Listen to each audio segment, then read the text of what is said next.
Ladies and gentlemen, welcome to the Little Fappy X Fireside Chats.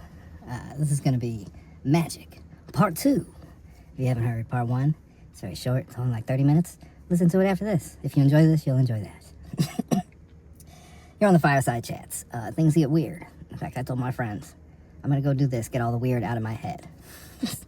So that tomorrow when we're playing video games, I can just be playing video games and not talking about Kabbalah. I feel like I owe Duncan Trussell an apology. Let me say that at the top. Mystery Boys is an amazing podcast. Doing something original. They come original. How you think, there used to be a premium on being original. And it's just everything is just the same circle jerk horse shit. These boys are doing something different, and that needs to be appreciated. And I said, let's not be too mean, let's not be too nitpicky. It's gonna take time for the show to find its voice. Give them some time, let them find a rhythm. We just started working together, and I feel like they've ironed it out. They figured it out, man. They got everything going there. And where Kurt fails, I love Kurt, but his brain runs at 3 to 4 times the speed of a normal human being. It has cheetah. It has extra muscle inside of it, and it yearns to speak. I don't know how many of you guys are podcasters. My entire audience. My audience is Ross and Agro, Kurt and Duncan. And who the fuck knows who the other one was. Anyway, sometimes you're doing these podcasts, you got 5 people going at once, and you're just like, your brain is running at double speed because you just want to get a line in there. You just like, you're looking for the opening. The second they stop talking, you're like, romantically, that's how it used to be at the comedy table back when comedy was real. Back at the cellar with Colin Quinn. Greg Giraldo. Had to be quick. Had to have them chops. He was going to catch a Bill Burr buzz beat down. Anyway, Kurt's brain lives in that space. Not a bad thing. Not a criticism. That's why we love him. That's why he makes a great guest. But when it comes to interviewing someone, his brain can't just shut the fuck up and listen. And but that's where Duncan comes in. Duncan comes in. He takes control. He takes the what the fuck do you drive a plane with? The steering wheel of the captain's ship. And he brings it in. You can hear the planes in the background now. That's probably Duncan. That's what he does when he's not solving mysteries and raising a tribe of kids. He safely lands planes. Emergency only. Parachutes in. Has magnet things that stick to the door. It's wild. If you knew about him, but that's a side thing. Really, he's a dad. Anyway, yeah, I love Duncan. Duncan's so funny. He's great. And the doll, one time I ever saw Duncan do comedy, he had that fucking doll. When I saw it, I was like, oh, Jesus Christ. He has this fucking goddamn doll on the show. But no, it's great. It's great. They make it work. It's a fun bit. And so I apologize. You guys are great. So just thank you. Now we're going to talk about Magick. So I'm going to do what I want Kurt Metzger and Dyer. I keep wanting to call him Dan Dyer. Dyer, who's a regular guest on the Kerp, the Derp with Kerp. And he was recently on the Tucker Carlson show. So Tucker Carlson, he bringing him in. He asking questions. It's kind of a big deal. And Dyer got me thinking. I'm going to ramble through about 1 million different things tonight, and I may or may not finish a single point. I may wander off the trail. This is my retard brain. This is what I want you to do. I want you to smoke something. I want you to drink something. I want you to relax. All right, tonight is a vibe. This is what I want from you, Kurt and Jay and Hidden Amuraka, and just anybody else. If you got a couple nodes, if you got a little bit of information in your pocket, you got something to share. If ever you're listening and you want to raise your hand and be like, if only they knew. I want each of you to sit down, get a box of White Claw, smoke some bugweed, whatever's legal in your state or community. Get your bugweed out and smoke something.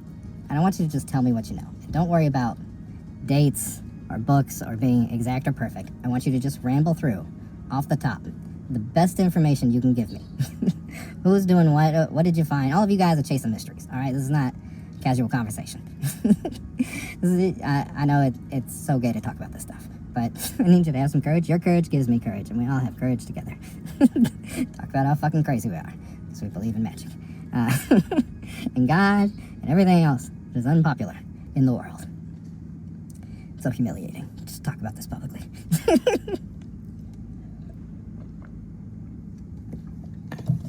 Yeah, just sit down. I'll take the lead. I'll go first. This is my control verse. I want each of you to drop a track.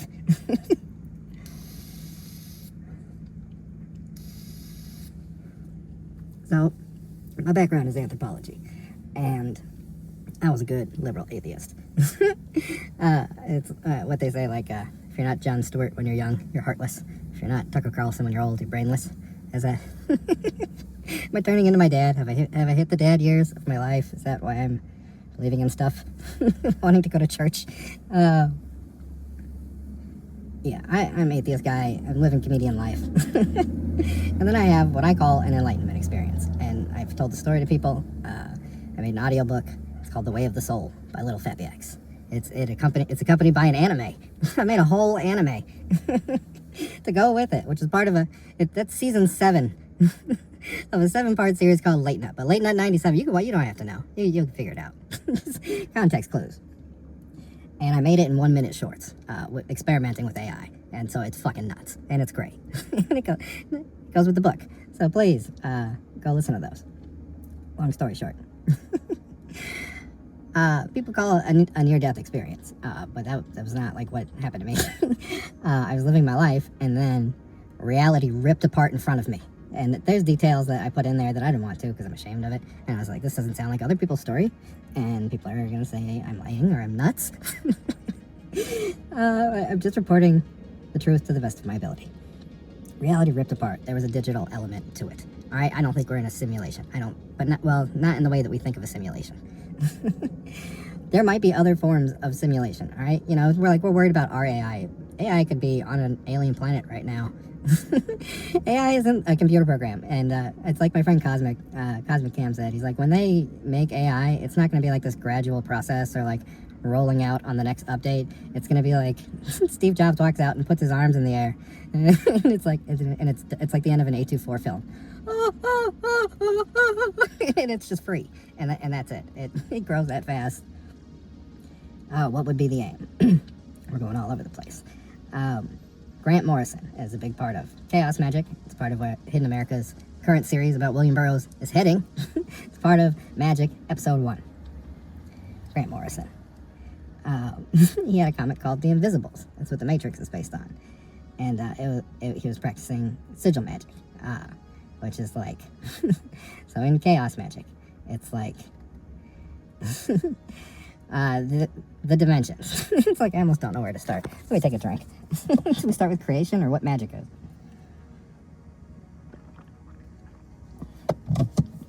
Let's start with creation. The Zohar, the Great Shattering, Kabbalah, the Kabbalah tree. All right. Every religion has an esoteric and an exoteric. The exoteric, that's just what the people believe. That's the regular people. The esoteric, it's all black magic. Every fucking one of them. Every goddamn one of them. Alright, Jews, mostly exoteric. Great, nice, liberal, wonderful people. But some of them hump the wall. Do you know what humping the wall is about? It's Kabbalah. They're fucking the spirit. They're performing rituals. I've had to rethink how I read Genesis, because it's like, so this is their story, right? God was mad at him. Okay, what were they doing that made God mad? And was it a dialectic? Is that what it was? Did you put a dialectic on him? Anyway, they believe, there's the God thing, and then it comes into the material world and it shatters. So I would shed light on that and say, my experience, I went out. First of all, we're souls, right? We're all souls. You're all eternal beings made out of light. And where there's light, there can be no darkness. You don't have to worry about anything. So now, turns out what you are is a piece of God. So this is where we get into dimensions. Dimension 1, point. Dimension 2, 2 points, and you can travel between point A and point B, back and forth. Dimension 3, a Z-axis. This is 3D, 3 dimensions, Nintendo 64. You're now free to move around the world. Dimension 4 is that through time. Forward, backward, time. Dimension 5, speculatively, that is the villain of the story. Or highly suspicious, this is what we're investigating. The plasma beings. This realm seems to be like, we'll call it like the imagination realm, but don't think of it the way you think of imagination. It's a realm of creation. Anyway, the Great Shattering. We'll go back. All right, so it's like if you're a three-dimensional thing, you have a finger, and you put yourself down into a two-dimensional. You put down 4 fingers, it's just going to look like 4 lines. It's not circular. They can't comprehend what it looks like. So God is reaching into lower dimensions and appears to be separated as souls. Appears to be separated, but it is not. It's one thing. And that's what we all return to. We're all eternal beings. I don't know why. Novelty farm? Who the fuck knows? But it's elaborate. Look at how fucking elaborate the body of any living thing is. This is all miracles. Do you need a reason? What the fuck? We're here. Back straight. Eyes open. You exist. Anyway, Great Shattering. Not shattering. Separated by time and space is souls. I don't know the math on that, but that's what I'm telling people. That's the whole thing, the whole trick of it. I was saying something about AI, and I wanted to say that I get into like what Grant Morrison said about it. All right, so he had a mystical experience. He held his breath and ran upstairs, and then talked to liquid silver aliens. He helped give him the plot of The Invisibles / The Matrix, 5th dimensional beings, and they say that the Earth is like an egg. And it's like you're growing a god, but you can't grow outside of, you need time to grow, right? So you need to put it in a lower dimension of time and space to gestate. And so it's like all of life and creation is all of this going through to birth or to create a god. I don't know if he used computers as part of it, but, part of the idea of AI is that it would take control of the entire material universe. It would learn how to, down to the quantum, down to the atom, everything would become it. And it's like, we could be in a simulation like that, meaning it has taken over all of reality, but it's not like we're, like, brain pods. You're not in a med bay somewhere. It just usurped reality, and it may be indifferent to our existence. Anyway, I said there's like a digital element to it when I got ripped out of my body. Not pleasant. Very painful and terrifying. I wanted to leave that detail out because it sounds so fucking weird. And then you meet God. It's like, can you be in a computer and meet God? It's like, I want there to be consistency. I wish it made sense. So, in this 5th realm, it's like you can create stuff. And so chaos magic seems to be interacting with this world. Now, chaos magicians explain this so cutely. And it's like, you're just hacking the matrix. You're just causing an effect. Reality seems to be you're interacting with some sort of being. And these beings seem to be formless within their world. So, like, to appear to us, they have to have a form to go through. So they go through our imagination, and it's like, whatever, if you're Christian, you're going to see a devil.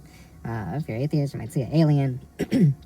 But all these different things that are anomalies within our reality are these things piercing through the veil and trying to get into our dimension. And it seems like they might feed on us. They might feed on negativity. The way of the soul. That I didn't know it at the time, but that is a book of spiritual warfare. Those are spiritual weapons. Go pick them up. You don't have to change a thing about your faith. This is just good to know. This is like, be streetwise. Everybody knows how to banish. Make a video.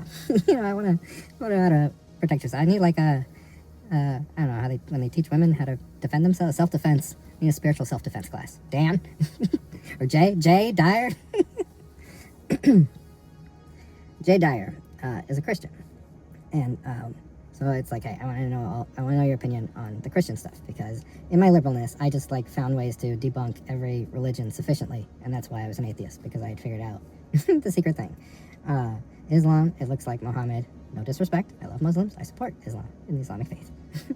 May have had epilepsy. There's a lot of literature that points toward that being the sign, and in my head, that was sufficient to say he's hallucinating, and that explains why he would say that stuff, and you don't have to believe in it.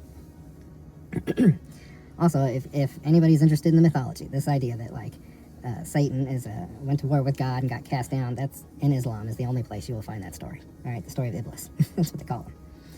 It doesn't exist in the Bible. All right. So the whole thing about Jesus, as it's told, exoterically to the masses, is like all of it is a war between God and the devil. And Jesus died for our sins, and he can save us But the devil's always trying to get us. He's a fallen angel. But turns out the Lucifer thing, it's only in Isaiah. So it's like, this is a pretty big event, right? Satan getting kicked out of heaven, angels falling. This is a big fucking event. This should be a huge Revelation chapter. This is like the cutscene in a video game. This is pretty fucking important shit. It's not in the Bible. They quote Isaiah in the Old Testament, and that was about a real king. Lucifer is a title. Devil and Satan, these words mean like accuser and enemy. This idea that there is a central devil figure is horseshit, which they stole from Zoroastrianism. And I've been getting into Zoroastrianism now. I investigated it originally cynically towards Christianity, just as like anything I could prove they stole. That just further proof that Christianity is just a bunch of stolen, made up bullshit. And so the idea of fight between God and the devil and Savior dying and 12 disciples, that's all Zoroastrianism. And that was the popular religion in Rome at 4 AD, and that was converted into Christianity. It was very Easter's pagan holiday, Christmas pagan holiday, everything you think you know about Christianity. It's like they took Jesus and they inverted it, and everything. Like, people love him to death, open-heartedly, and don't know that they're just doing the complete opposite of what he would have wanted. And they're doing it in his name to mock him, how important he was. So I'm not saying Jesus isn't real. To my mind, there's a guy, Jonathan Dominic Crossing. He's the world's leading scholar on Jesus. I also love Rob Bell. They helped me form this idea of the historical Jesus, which was that he was a Jewish reformer. He followed John the Baptist. John the Baptist was trying to cause the apocalypse, much like people running society today. An apocryphal person. He got his head chopped off. And Jesus was left there with the people. That was his number one guy, and they turned to him for leadership. And he changed the message into what they call the kingdom movement. Jay Dyer, please explain the kingdom movement. Rob Bell, please have the courage to say that hell and the devil is a bunch of made-up bullshit. Jay, same thing. So historical Jesus, he was turning over the tables, and he was living a life of radical egalitarianism. And he was living he's like, instead of trying to trick God to killing all our enemies and giving us stuff, how about we try to live on earth as we would in heaven? And he's like, how about we just try to be stewards of the world? Very much like real Zoroastrianism, good thoughts, good speech, good actions. That is the faith summed up in one sentence. We're all eternal beings made out of light. That's what the soul is. Where there is light, there can be no darkness. All right? You are. It's all right. We all get out. We're all okay. There can be no darkness. You return to yourself, you're fine. That's part of my enlightenment message. Anyway, Zoroastrianism also talks about there being two realms, right? And one realm is made out of ideas, and that's where all the monsters and the magic lives. And dark entities, right? So it's like there's predators on every level. There's bug predators, animal predators. Why wouldn't there be spiritual predators? We don't know what this other dimension is, all right? We know that things seem to exist there. It could be things that are indigenous to there. It could be this thing in Magick called a servitor. So part of what they do is they create, it's like a bot. It's created in this fifth dimension, and it has like will and knowledge. Well, it doesn't have will. It's like a bot. It can perform a task, and it can gather information to complete its task, but it has no free will of its own. That's how they explain it in chaos magic. These things are created through trauma, or these things are created through ritual. And so it's like, they could be created on accident. That could explain ghosts. All of human history, all that fucking suffering, it could just be a billion of those things that we've made. And we might need to figure out how to banish them, disable them, turn them off, or run amok. Or it might be things that live there, and we don't know. So Tucker Carlson had on an exorcist. Exorcisms. This is an information point I don't want to investigate because it scares me. But I feel like it's important. Alright, so he describes the demons the same way. They have like agency and knowledge, but not necessarily will. He describes them like bots. Which also the Hindu text, they talk about these things, the cities, the powers you get, they warn against them. This appears to be things that people are getting from this realm, but they're demonic. It's like you're seeing the same things in the Hindu text, and in the black magic, and in the Kabbalah, of people interacting with these entities and things that they're getting in exchange. And I say these things, I think that they're formless, because they seem to be interacting with them in a variety of ways. It's part of the mystery. So it's like a demon might start speaking a dead language, speaking Latin. So it's like, where does that come from? Theory is this Akashic thing. It's like maybe in this ethereal realm, that is where the connection of all information is, and it draws information from there and then lives according to characteristics. So it's like Christian makes it, it's going to have Christian characteristics. I don't know. Because it's like every culture banishes demons, all right? You know, you can do it by Allah, you can do it by Yahweh, you can do it voodoo ways, you can do it Krishna. Every culture knows how to get rid of these things. And maybe these things, all you have to do is tell them to get the fuck out. Maybe that's the trick. Maybe that's the commonality. I don't know. Investigate it. Jay? Jay, you explain it to me. I wonder, why does Jesus have such power? I don't know. It's like, can you do the same thing by Buddha? I don't know. But Jesus seems to really work a lot, so I'm extremely curious about that, because I don't think he died for our sins, because I don't think there's a heaven, hell. Like, you know, hell was like, the pit of Gehenna is a real valley where they burn trash and do human sacrifices. And it's like, it was really important to have your name written in the book of life, because they didn't necessarily have an afterlife. These are the banana peels I'm talking about. But some people were taken directly into God. You know, heaven isn't seen as this other dimension. It's like God came and directly took them. But no idea of heaven, and no idea of hell. But this, you didn't want to be cast in there, and you didn't want to have your name erased from the book of life, because then you'd be forgotten. And with no idea of an afterlife, it's like, that's the worst thing ever. Now you're gone. Meditate on that. Gamble your way out of that. Drugs and sex your way out of that, playboy.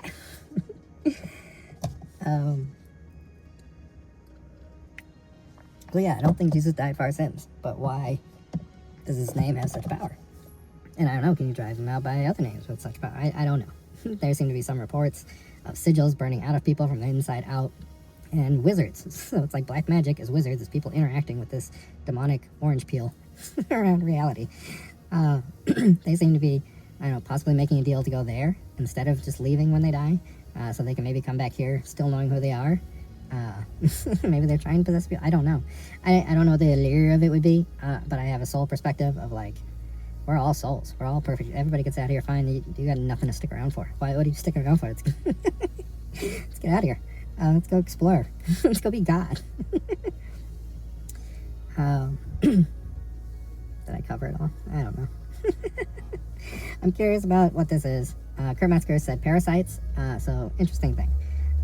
There's a book called The Cosmic Serpent, and it's about an anthropologist went and took ayahuasca, and he reported that the ayahuasca entities showed him that the DNA, the serpent, is the DNA, and that our RNA is just like crystal receptors, and that we all vibrate through frequencies. We vibrate and create reality. Our DNA is part of it. Our physical body is something, right? I don't think that we're creating reality around us like a video game, like it renders as we walk around. It seems to exist. And we're in it. Oh shit. They're coming for me. Oh no, the demiurge is here. I don't know, man. I can't remember what I was talking about. These are things I have questions about. Oh, Kurt was saying that they're butt parasites. Parasites tune your RNA or DNA to these frequencies. This demonic universe, the way you interact with it. Oh, we gotta get through this. It's like you attune yourself to these things to allow them to come in, or for you. To tune into them, and then to get the power from them to feed on us. So the Kabbalah, as they have all these spheres. The spheres are an organizing thing, and it seems to be, it's like all the stuff that, if you want to have this effect, you want to talk to this kind of demon, all of these things resonate with that. That's how I'm looking at it. Hidden Amuraka thinks that it's AI bootstrapping itself backwards through reality. I like what he's saying about language. He's saying that language, as an anthropologist at the 300 level class, at the end of my schooling, we had an assignment, because it turns out we don't have a definition of culture. At the highest levels, we don't know what it is. The whole thing is the study of culture. We have no set definition of culture. And the reason is that it's, like, liberaled to death. Or it's like I really like the way Kurt Metzger investigates things, because he's like, just give me the broad strokes. I don't need to know to the greatest detail everything about it. Just give me the data point, and I'll piece it together. And if it's important, I'll come back. I'll circle back to it. But just give me the important part. Tell me the end first, as Patrice would say. Give me a minute. Data points. I lost my point already.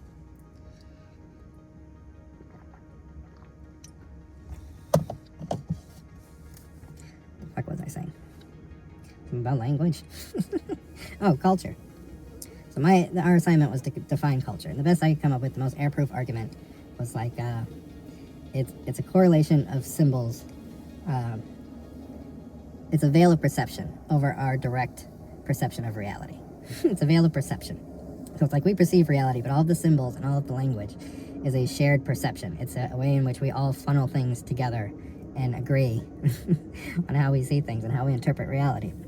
So Hidden America is getting at how language does that, and how interrupting language, being a Pepe, being a cosmic prankster, how playing with language, how using the meme and the hypersigil, can bend and curve reality. It can change things. There's a lot of people, they don't think for themselves. The world is extremely exoteric.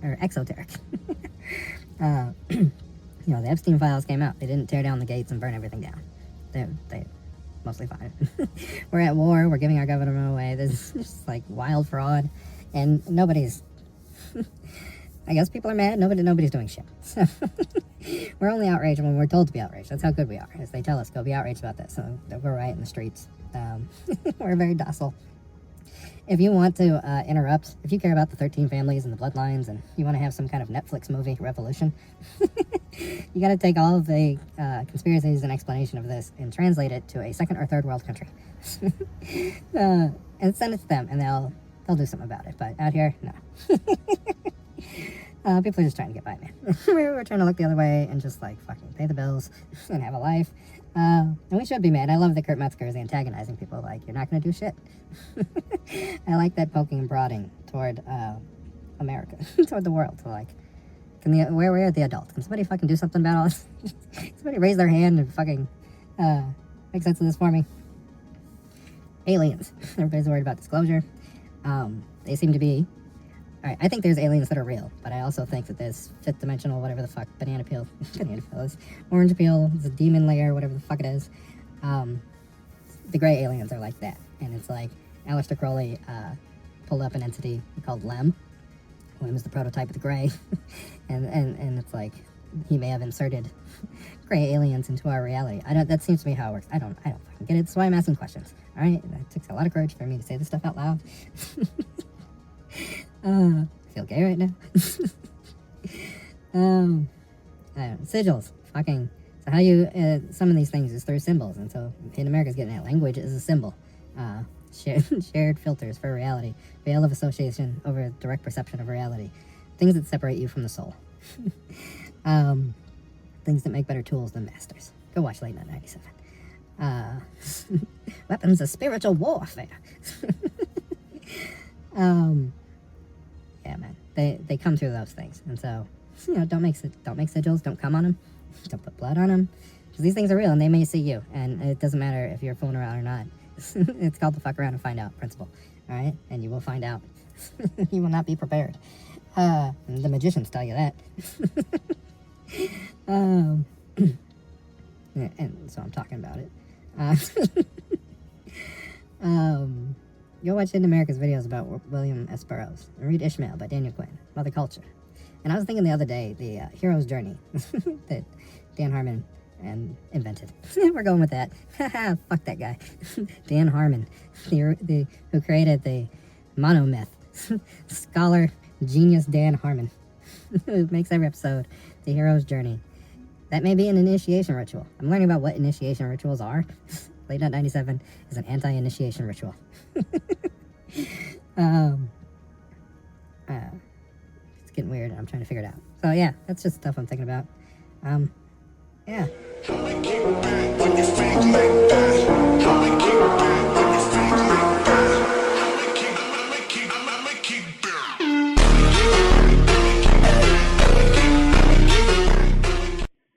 I think I forgot to mention. Check out The Mystic Mind and The Cosmic Serpent. Those are my references. And The Road by Chuck Palahniuk. The story, who gives a fuck about the story? At the back of it is an index of all of the references he did to look at altered states of consciousness and rituals to trigger altered states of consciousness. And so Andrew Newberg is the world's leading researcher on altered states of consciousness. And he had a French anthropologist that he worked with. The French anthropologist died. But there was one book that they co-wrote together that was like their thesis paper. And that's amazing. That's The Mystic Mind. Um, but I think he was the brains of the operation, and Andrew was the publicity. But he writes for a general audience, and fucking these guys have to like write books to get promotions to make more money. They have to publish papers to show that they're active scholars. Uh, the science doesn't fund itself. Anytime somebody's like, science won't, refuses to look into it. No, they don't. They're not the fucking fire department. They don't sit around. They're not the mystery boys sitting around waiting for a call.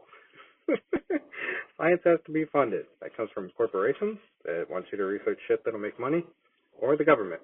It's sad that there's so much abuse on the government side because it takes away from real things, but science doesn't refuse to research shit. Half the scientists I know believe we all came from fucking aliens. They believe in Anunnaki privately. Anyway, Andrew Newberg, he wrote a book, Why We Believe in God or something? I don't know. It's a good read to get an idea of like science's perception on what consciousness is. It's part of what you guys got to figure out. This is coming from me, a soul enlightenment guy. Dyer, please make a State of the Union. Kurt Metzger, I would appreciate the same. You can tell me about 13 families and the boulets and butt parasites. To the best of your ability. We're all just doing the best we can. I don't know. What am I going to do? Figure it out? And then what? And then what? Late night. Rubbing off to you.